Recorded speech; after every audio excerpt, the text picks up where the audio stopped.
Good morning, welcome to breakfast show. మొన్న మధ్య ఒక పెద్ద ఆవిడ మాట్లాడుతుంటే విన్నానండి ఒక విషయం. ఆవిడకట పొద్దున్నే లేచి బ్రేక్ఫాస్ట్ చేయాలి అంటే చాలా కష్టంగా ఉందట.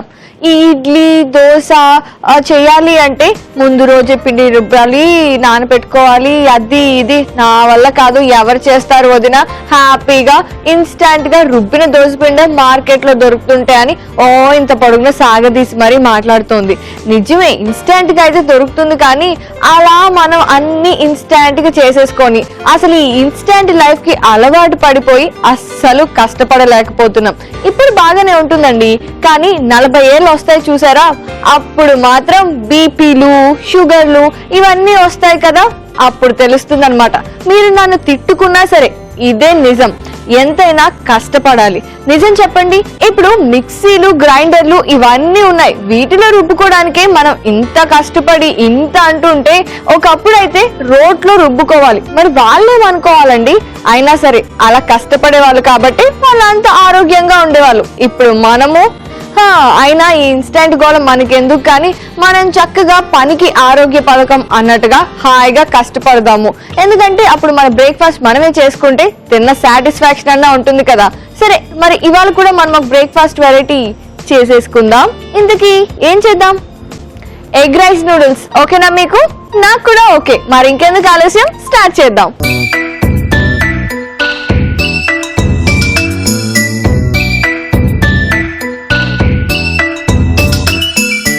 ఎగ్ రైస్ నూడిల్స్ ఇవి బయట చాలా దొరుకుతాయి, కాకపోతే ఇంట్లో చేసుకుంటే ఆ ఫ్లేవరు ఆ టేస్ట్ అదంతా అదిరిపోతుంది. అందుకే ఇవాళ చేయాలని డిసైడ్ అయిపోయా. అయినా ఈ కాలంలో మరి దోశ ఇడ్లీ చేసుకోవడానికి కూడా బతికిస్తున్నారు జనాలు. ఏంటో, ఏదో ఎప్పుడో సడన్ గా ఇమీడియట్ గా ఏ బ్రేక్ఫాస్ట్ లేదు, హడావుడిగా ఉంది అంటే అప్పుడు ఇన్స్టెంట్ తెచ్చుకోవచ్చు, కానీ ఇలా ప్రతిరోజు ఇన్స్టెంట్ అంటే ఏం బాగుంటుంది చెప్పండి? ఇప్పుడు పాన్ పెట్టా కదా, స్టవ్ ఆన్ చేసి అందులో మిరియాలు ఇవన్నీ డ్రై రోస్ట్ చేసుకుంటున్నాను నేను. కాస్త సోంపు, అలాగే దాల్చిన చెక్క,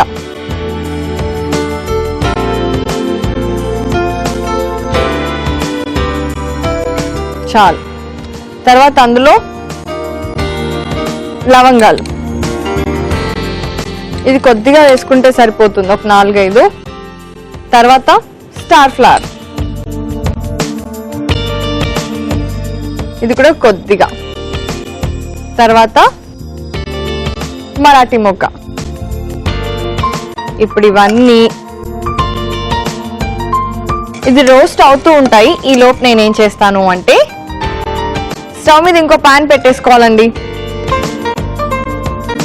ఆన్ చేసుకొని అందులో నూనె వేసుకోవాలి. ఈ రోస్ట్ అవుతున్నాయి కదా, చాలా మంచి స్మెల్ వచ్చేస్తుంది.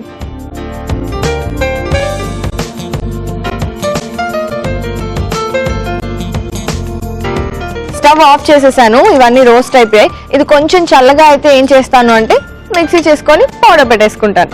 మరి ఈ లోపు ఇక్కడ ఆల్రెడీ నూనె పెట్టుకున్నాను కదా, ఇది కాస్త వేడెక్కింది. ఇప్పుడు నేను ఇందులో ఏం వేస్తాను అంటే ఉల్లిపాయ ముక్కలు,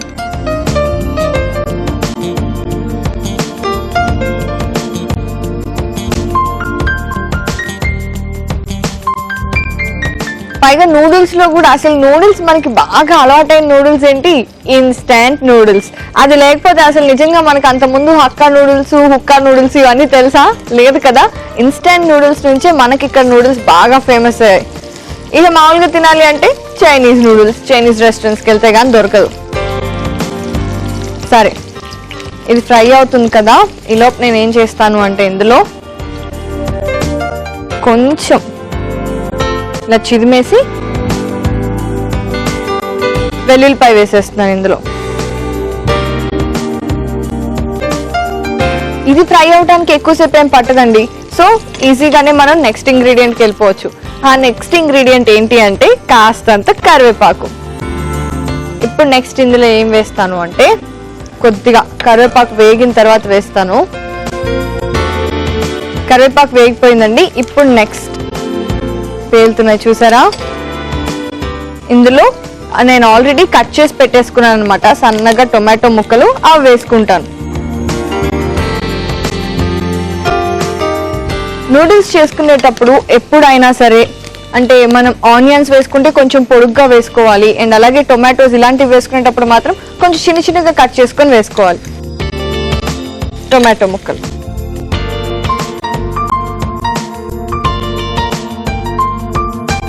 టొమాటోలు కూడా చక్కగా మగ్గిపోయాయి అండ్ ఆనియన్స్ కూడా చక్కగా వేగాయి కదా. ఇప్పుడు నెక్స్ట్ ఇందులో ఏం వేయాలి అంటే టేస్టింగ్ కి కావాలి కదా సాల్ట్.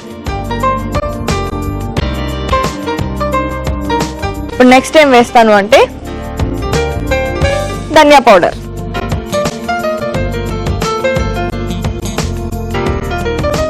ఆహా ఏమన్నా స్మెల్లా. ఇప్పుడు నెక్స్ట్ ఇందులో కారం,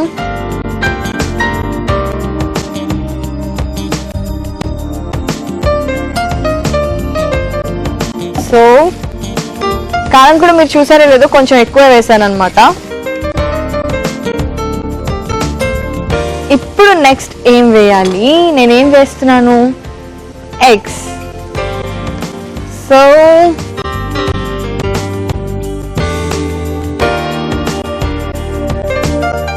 వన్, ఒక ఎగ్ అస్సలు సరిపోదు నాకైతే, అందుకే ఇంకొకటి.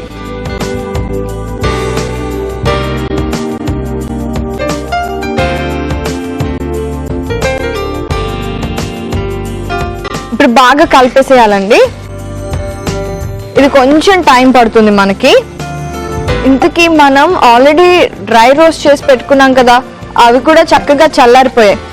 మరి ఇప్పుడు ఇదేమో ఫ్రై అవ్వాలి కదా, కొంచెం అది అలా ఫ్రై అవుతూ ఉంటుంది. నేనేం చేస్తాను అంటే మిక్సీ జార్ తీసుకొచ్చి ఇవన్నీ తీసుకొని పొడి చేసి పెట్టేసుకుంటాను. బాగా ఫ్రై అయిపోయిందండి ఎగ్ కూడా, మంచి స్మెల్ వస్తుంది. సరే ఇప్పుడైతే నేను ఆల్రెడీ ఉడికించి పెట్టుకున్న రైస్ నూడిల్స్ ఉన్నాయి, అది వేసేస్తాను.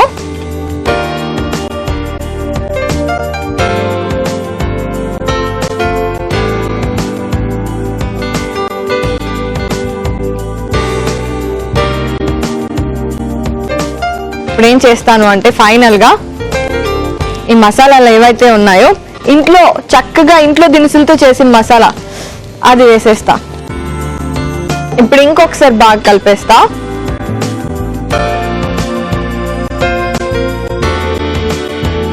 సరే ఇంకా స్టవ్ ఆఫ్ చేసేస్తున్నాను. అండ్ ఇప్పుడు సర్వింగ్ బౌల్ తెచ్చేసుకొని హ్యాపీగా నూడిల్స్ పెట్టేసుకొని తినేసేయచ్చు. వెయిట్, నేను వెళ్ళి సర్వింగ్ బౌల్ తీసుకొచ్చేస్తా. ఆహా,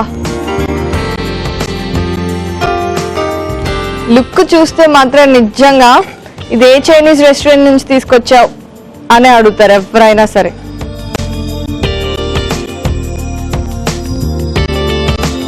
నేను ఇంకొంచెం పెట్టుకుంటాను, నాకు తెలుసు దీని టేస్ట్ అదిరిపోతుంది కదా, అస్సలు తగ్గను నేనైతే తినడంలో.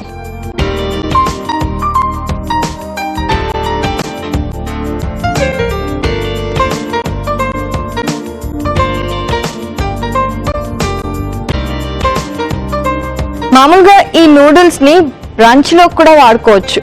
కొంచెం అంటే ఎగ్ ఇవన్నీ వేసాం కాబట్టి కొంచెం హెవీగా కూడా ఉంటుంది. దీనిపైనుంచి కొత్తిమీర వేసుకొని గార్నిష్ చేసుకుంటే అయిపోయినట్టే.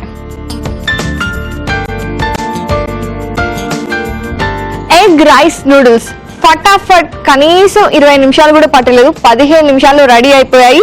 ఇది మాత్రం సూపర్ టేస్ట్ గా ఉంటుంది. ఏ చైనీస్ ఫుడ్ సెంటర్కి వెళ్ళినా సరే ఈ టేస్ట్ దొరకదు, నేనైతే బెట్ చేసేస్తాను. నిజమే, మరి ట్రై చేయండి. మరి ట్రై చేయాలి అంటే దీనికి కావాల్సిన పదార్థాలు, తయారు చేసే విధానం తెలుసుకోవాలి కదా. అందుకే ఎగ్ రైస్ నూడిల్స్ కి కావాల్సిన పదార్థాలు ఏంటో, తయారు చేసే విధానం ఏంటో ఒకసారి చూడండి. ఎగ్ రైస్ నూడిల్స్ కి కావాల్సిన పదార్థాలు: రైస్ నూడిల్స్ 1 కప్పు, ఎగ్స్ 2, టొమాటోలు 1 కప్పు, ఉల్లిపాయలు 1 కప్పు, వెల్లుల్లి 1 టేబుల్ స్పూన్, కారం 1/2 టేబుల్ స్పూన్, ధనియాల పొడి 1/2 టేబుల్ స్పూన్, కొత్తిమీర కొద్దిగా, ఉప్పు సరిపడేంత, నూనె 2 టేబుల్ స్పూన్లు, మిరియాలు 1 టేబుల్ స్పూన్, సోంపు 1/2 టేబుల్ స్పూన్, చెక్క 1, లవంగాలు 2, స్టార్ ఫ్లవర్ 3, కరివేపాకు కొద్దిగా, మరాఠీ మొగ్గ 4. ఎగ్ రైస్ నూడిల్స్ ని తయారు చేసుకునే విధానం: ముందుగా పాన్ లో మిరియాలు, సోంపు, చెక్క, లవంగాలు, స్టార్ ఫ్లవర్, మరాఠీ మొగ్గ వేసి డ్రై రోస్ట్ చేసి మిక్సీ పట్టుకొని మసాలా పొడి కొట్టుకోవాలి. మరో పాన్ లో నూనె వేసుకొని ఉల్లిపాయ ముక్కలు, వెల్లుల్లి, కరివేపాకు వేసి ఒకసారి వేయించుకొని టొమాటోలు, ఉప్పు, ధనియాల పొడి, కారం వేసి మరికొంచెం సేపు వేయించుకొని కోడిగుడ్డు వేసుకొని బీట్ చేసి ఎగ్ భుజియా లాగా బాగా వేయించాలి. ఆ తర్వాత ఉడికించుకున్న రైస్ నూడిల్స్ కూడా వేసి బాగా కలుపుకొని మిక్సీ పట్టుకున్న మసాలా పొడి వేసి కలుపుకొని చివరిగా సర్వింగ్ బౌల్ లోకి తీసుకొని కొత్తిమీరతో గార్నిష్ చేసుకుని సర్వ్ చేసుకుంటే ఎంతో రుచికరంగా ఉండే ఎగ్ రైస్ నూడిల్స్ రెడీ.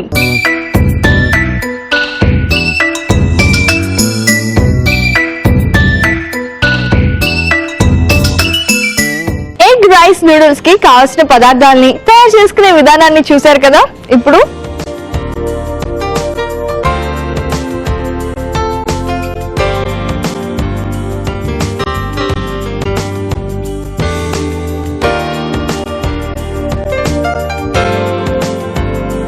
నిజంగా మాటలేవు.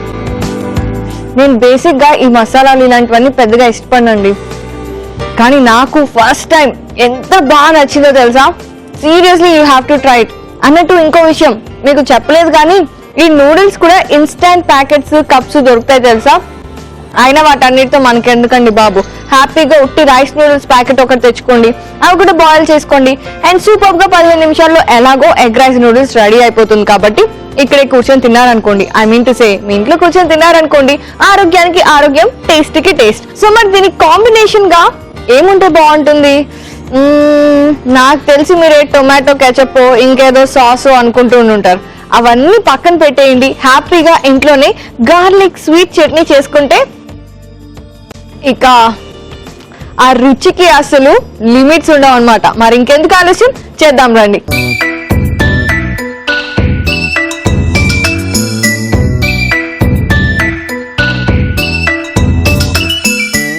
గార్లిక్ స్వీట్ చట్నీ ముందుగా స్టవ్ మీద పాన్ పెట్టుకొని అది ఆన్ చేసుకొని, ఈ ప్రాసెస్ అంతా ఎప్పుడు ఉండేదే కదండి, నీళ్ళు పోసుకోవాలి. నీళ్ళల్లో గార్లిక్ వేస్తుందా ఏంటి అనుకుంటున్నారు ఈ అమ్మాయి? లేదు, గార్లిక్ అస్సలు వేయను. ఎండుమిరపకాయలు వేసుకుంటా.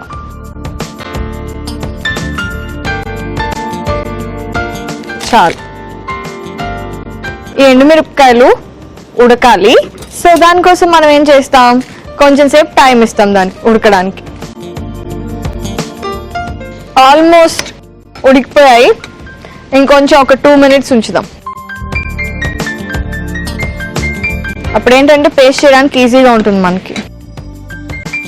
ఈ లోపు నేను వెళ్ళి, ఇది కొంచెం ఉడుకుతూ ఉంటుంది, ఈ లోపు నేను వెళ్ళి మిక్సీ జార్ తీసుకొచ్చేస్తా.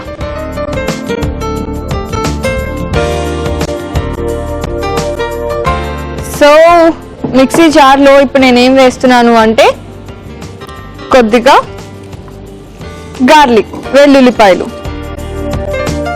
ఈ ఉడకబెట్టుకున్న ఎండుమిరపకాయలు కూడా వేసేస్తా.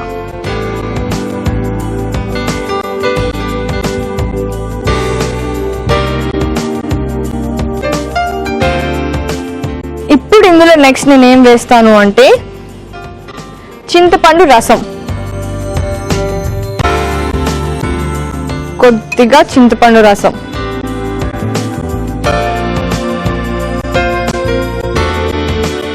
మామూలుగా ఎండుమిరపకాయలు అంటే కొంచెం స్పైసీగా ఉంటాయి, అండ్ గార్లిక్, వెల్లుల్లి అన్నా కూడా కొంచెం స్పైసీనెస్ హెవీగా ఉంటుంది. కాబట్టి ఈ రెండింటిని కొంచెం జస్టిఫై చేయడానికి మనం పులుపు కనుక యాడ్ చేస్తే ఆ టేస్ట్, ఆ ఫ్లేవర్స్ ఈక్వల్ అవుతాయి అన్నమాట. అందుకే నేను ఇప్పుడు ఇందులో చింతపండు రసం వేసాను. మరి నేను వెళ్ళి మిక్సీ పట్టేస్తాను.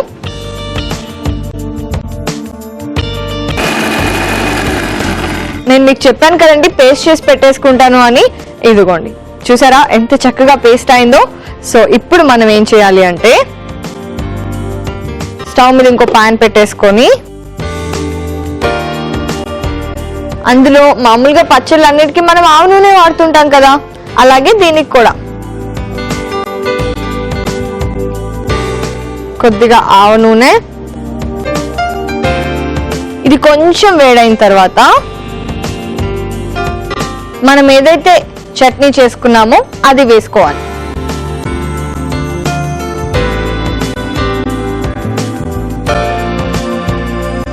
కొంచెం ఘాటుగా ఉంది. ఓకే, నూనె వేడైపోయిందండి. ఇప్పుడు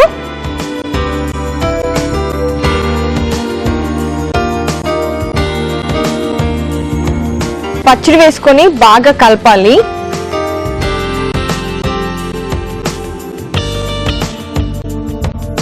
ఇది వేగిపోయిందండి. ఇప్పుడు నెక్స్ట్ ఏంటి అంటే ఇందులో స్వీట్ చట్నీ అని చెప్పా కదా, ఇప్పటి వరకు అసలు స్వీట్ కంటెంటే వేయలేదు, అందుకే ఇప్పుడు వేస్తున్నాను పంచదార. మరీ ఎక్కువ వేసుకోవాల్సిన అవసరం లేదు, కొంచెం వేసుకుంటే సరిపోతుంది. కొంచెం వేసుకొని బాగా కలపండి. అండ్ ఇప్పుడు ఏం చేయాలి ఇందులో అంటే సాల్ట్,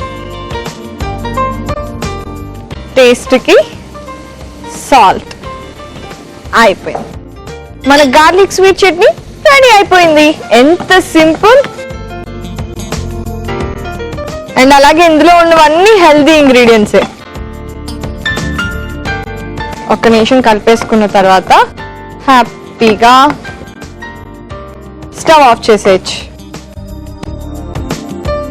అయిపోయిందండి, గార్లిక్ స్వీట్ చట్నీ రెడీ అయిపోయింది. ఇప్పుడు నేను సర్వింగ్ బౌల్ తీసుకొచ్చేసి సర్వ్ చేసేసుకుంటా.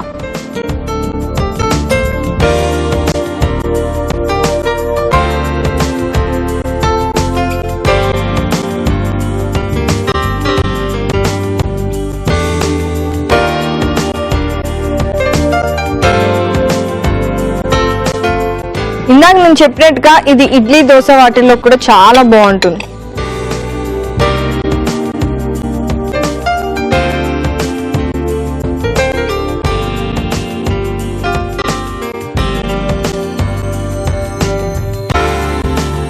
చూస్తున్నారా, గార్లిక్ స్వీట్ చట్నీ ఎంత ఫాస్ట్ గా రెడీ అయిపోయిందో అంతే టేస్ట్ గా కూడా ఉంటుంది.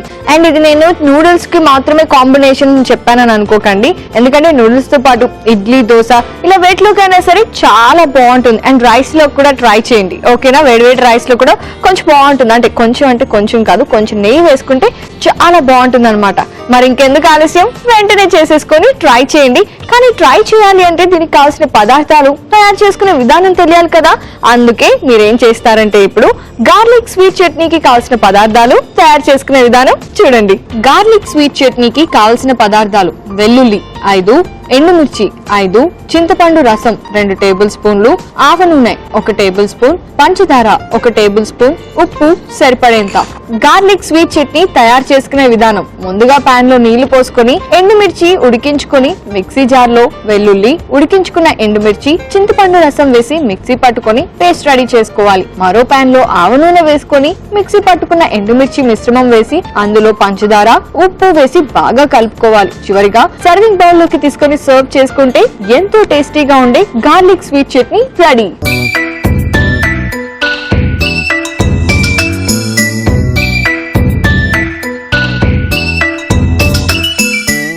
గార్లిక్ స్వీట్ చట్నీకి కావాల్సిన పదార్థాలని అలాగే తయారు చేసే విధానాన్ని చూశారు కదా. ఇప్పుడు ఇలా చట్నీని కొంచెం జరుపుకొని అందులో నూడిల్స్ పెట్టుకొని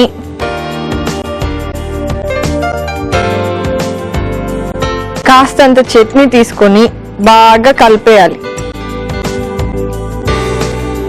అంటే తినడం కూడా చూపిస్తున్నా అన్నమాట. ఈ చట్నీతో ఈ నూడిల్స్ అలా తినాలి అనుకుంటూ ఉండుంటారు కదా, అందుకని కలిపేసిన తర్వాత ఇప్పుడు ఆ నూడిల్స్ ని కొంచెం తీసుకొని తినేసేయాలి.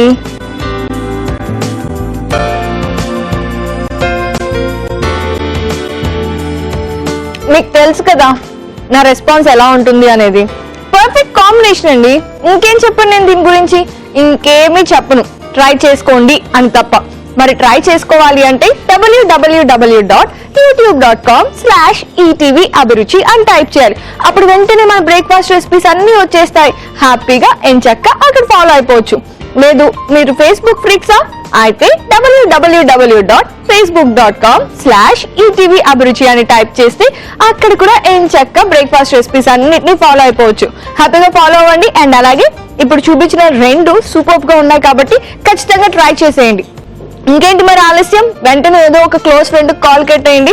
అండ్ ఇవాళ లంచ్ కి, బ్రేక్ఫాస్ట్ కి, డిన్నర్ కి ఇక్కడే అని చెప్పేసి పొద్దునే పిలిచేసి ఇది పెట్టేశారనుకోండి, లంచ్ లో డిన్నర్ లో కూడా ఇదే తినేస్తారు. కాబట్టి మీకు 3-4 సార్లు వండాల్సిన పని ఉండదన్నమాట. సో ఇంకెందుకు ఆలస్యం, ఇవాళ నేను చూపించిన 2 వెరైటీలు చేసేసుకోండి. రేపు మళ్ళీ నేను ఇంకో 2 వెరైటీలు చూపించడానికి వచ్చేస్తాను.